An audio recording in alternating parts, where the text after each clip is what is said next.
جو چھوٹا میرا بیٹا ہے وہ قبر کے اوپر لیٹ گیا تو مجھے کہتا ہے ابو بھائی جو ہے نا وہ زندہ ہے۔ نوجوان نعت خان کی قبر سے اللہ اللہ کی آوازیں آنے لگی تو عدالت سے اجازت لے کر پورے گاؤں کے سامنے قبر کشائی کی گئی۔ جب قبر کھودی گئی تو مناظر کیا تھے، جانیے سارے حقائق اس ویڈیو میں۔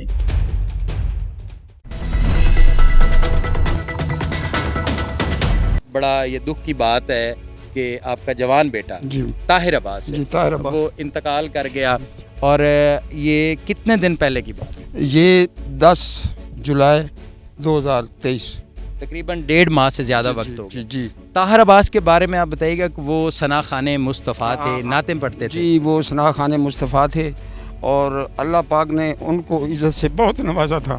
ایک چھوٹی عمر میں آ کے اس نے حضور کی ثنا خوانی کی۔ اچھا، نعت خوانی کے علاوہ بھی کوئی وہ اپنا کام کرتے تھے، کوئی ملازمت کرتے تھے یا وہ گھر پہ ہوتے تھے؟ نا وہ ملازمت کرتے تھے کوہستان میں ٹرمینل میں، وہ مطلب ایک حیض IT آفیسر تھے۔ تو اللہ پاک نے کوئی سمجھ نہیں آئی بھئی اس کو ہوا کیا ہے۔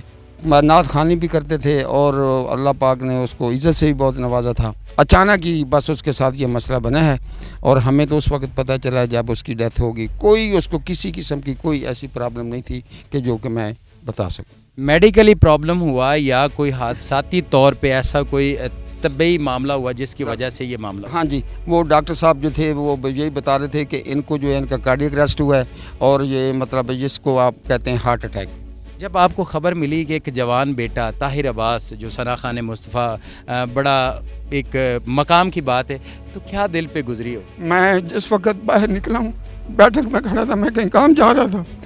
مجھے اچانک خبر ملی کہ آپ کے بچہ طاہر عباس اس دنیا میں نہیں ہے۔ تو میں نالے میں جا کر گرا، مجھے کوئی ہوش نہیں ہے کہ مجھے انہوں نے کوئی 10 منٹ رہا ہوں 5 منٹ رہا ہوں، یہ خدا جانتا ہے، مجھے کوئی ہوش نہیں تھا۔ بچوں کے ساتھ، اپنی اولاد کے ساتھ ایک ماں باپ کی والہانہ محبت ہوتی ہے، تو اس محبت میں بھی انسان کو خیال آتے ہیں۔ جی جی یہ گزشتہ شب جب آپ قبرستان میں آئے، پہلے بھی آپ آتے ہوں گے فاتحہ خوانی کے، جی تو کل جب آپ آئے تو تب کیا معاملہ ہوا اس کو ذرا بتائیے۔ اچھا، جب میں بچہ میرا جو ہے وہ 10 جولائی 2003 کو اور 2023 کو ان کی ڈیتھ ہوئی۔ 11 جولائی 2023 کو ان کو جو ہے وہ جنازہ ہوا اور اس کے بعد ان کی تدفین ہوئی۔ اس کے بعد میں نے لگاتار صبح بھی اور شام بھی ان کی قبر پہ آتا، ان کے اوپر پھول چڑھاتا اور سورۃ یاسین پڑھتا، صبح بھی اور شام بھی۔ میں اچانک شام کے 6 بجے کا ٹائم تھا اس وقت، تقریباً کوئی 5 منٹ کم تھے، تو میں نے پھول مطلب کھلا دیا۔ چھوٹا میرا بیٹا ہے وہ آیا تو وہ قبر کے اوپر لیٹ گیا، تو جب لیٹ گیا تو مجھے کہتا ہے ابو بھائی جو ہے نا وہ زندہ ہے۔ تو بیچ میں آواز آئی اللہ، ایک دفعہ آواز جو ہے وہ ایسا آئی اور 2 دفعہ زور سے اللہ کی آوازیں آئیں۔ بچے جو تھے وہ ساتھ ہی قبرستان کے جگہ وہ خالی پڑی ہے، ادھر وہ کرکٹ کھیل رہے تھے، انہوں نے بھی آوازیں سنی اور اتنی زور سے آوازیں آئیں اللہ اللہ اللہ، کیونکہ میرا یہ ایمان تھا، کیونکہ جب آوازیں آتی ہیں تو صاف ظاہر ہے کہ اس میں کوئی ہے مسئلہ جس میں وہ آوازیں آ رہی ہیں، مردہ کی تو آوازیں آتی نہیں ہیں۔ تو ابھی جو ہے نا میں نے وہ پھر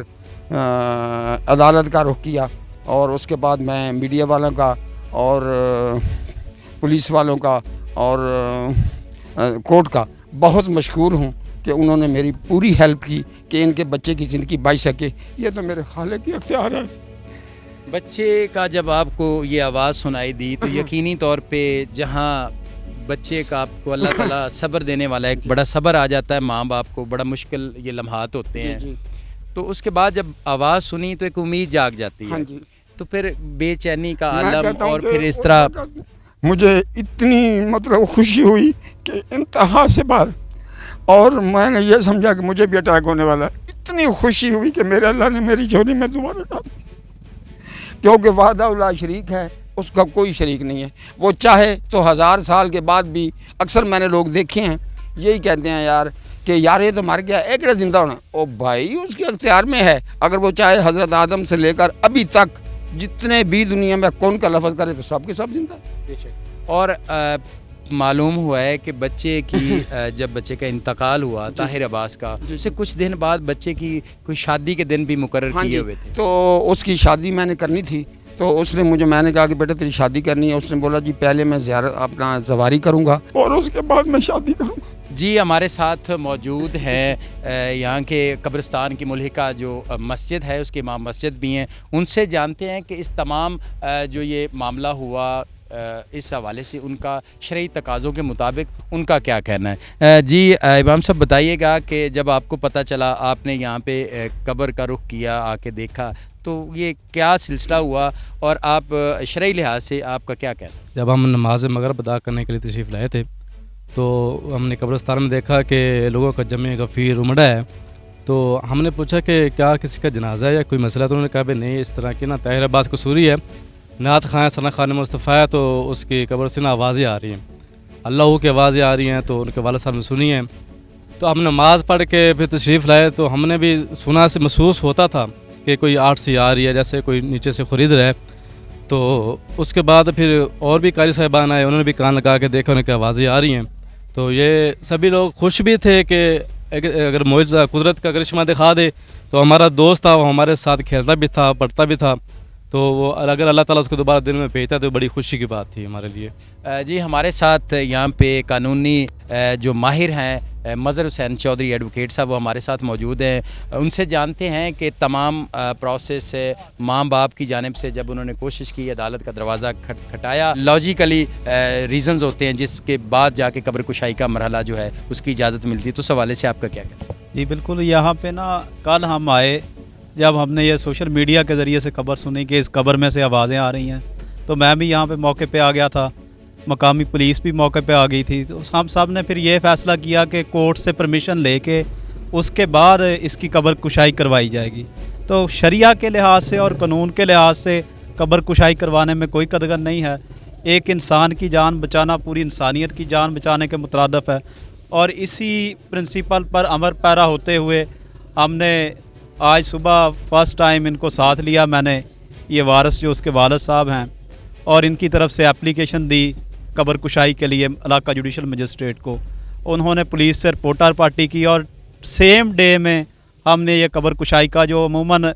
روٹین میں آرڈر نہیں ہوتا، ڈاکٹروں کی رپورٹیں آتی ہیں، پولیس کی رپورٹیں آتی ہیں، اور اس کے بعد پھر مجسٹریٹ صاحب اسرٹن کرتے ہیں، پھر آرڈر کرتے ہیں، تو میں نے اس پہ پورا زور لگایا وہاں پہ کورٹ میں کہ اس کو سیم ڈے 2 ڈے نوٹس پہ سارا پروسیڈنگ کروائی کورٹ میں، اور لا انفورسنگ ایجنسیز کو بھی ساتھ لیا، اور یہاں پہ موقع پہ آ کے ساتھ ان کا دیا، اور یہاں پہ اب قبر کشائی کروائی۔ اور یہاں پہ یہ جو ہائپ کریٹ ہوئی تھی کہ پتہ نہیں بندہ زندہ ہے یا فوت ہو گیا ہے، اس کی بابت اب یہ بات کلیئر ہو گئی ہے کہ وہ اللہ تعالیٰ کو پیارے ہو گئے ہیں۔ یہ جو بھی کچھ ہو رہا تھا قبر میں سے جو آہٹ وغیرہ آ رہی تھی، یہ اللہ تعالیٰ کا معجزہ ہے، اللہ کا نیک بندہ تھا، اور پوری دنیا یہاں سے اب چلی گئی ہے، اور یہ کوئی اچھا سائن ہے، گڈ سائن ہے لوگوں کے لیے بھی، اور ان کی بھی تسلی ہو گئی اب ورثہ کی بھی۔ یہ سارا کچھ اگر نہ کرتے تو ان کے دل میں بھی رہ جانا تھا کہ پتہ نہیں ہمارا بچہ زندہ ہے، اور لا انفورسنگ ایجنسی اور قانون نافذ کرنے والے ادارے ہمارا ساتھ نہیں دے رہے ہیں۔ تو ہمارے ساتھ مقامی لوگ ہیں، ان سے جانتے ہیں کہ انہوں نے کیا سنا اور کیسے ان کو معلوم ہو اور ان کا کیا کہنا ہے۔ شام کو سنا اپنے گاؤں میں کہ یہ مسئلہ ہے، یہ آوازیں آ رہی ہیں، مظہر ایڈوکیٹ نے بڑی محنت کی، مجھے ساتھ لیا کہ ہم نے یہ جانا ہے، عدالت کا رخ کرنا ہے۔ عدالت میں گئے، ایک پیشی کی، دوسری پیشی کی، پھر تھانے گئے، جس طرح مظہر وکیل نے پہلے بتا دیا۔ بڑی کوششوں کے بعد ہم اس نتیجے پر پہنچے کہ جس خبر کو کھودا اور کھول کر دیکھا، بالکل صحیح سلامت، جس طرح اللہ اس کو جنت الفردوس میں جگہ عطا فرمائے۔ جو ایک امیدیں تھیں گھر والوں کی، فیملی کی، لواحقین کی، وہ امیدیں، جو ایک خیال تھا، جو ایک امید تھی، وہ ٹوٹ گئی، لیکن جو بھی معاملات ہیں وہ سامنے آ گئے ہیں کہ ایسا کوئی معاملہ نہیں کہ جو آوازیں جو آ رہی تھی اس میں کوئی جو قبر میں مدفن ہے اس کی طرف سے مطلب وہ زندہ ہو یا اس قسم کا کوئی آثار نہیں ملا۔ اسی کے ساتھ اجازت دیجیے اپنے میزبان آر جے جاوید بھٹی کو۔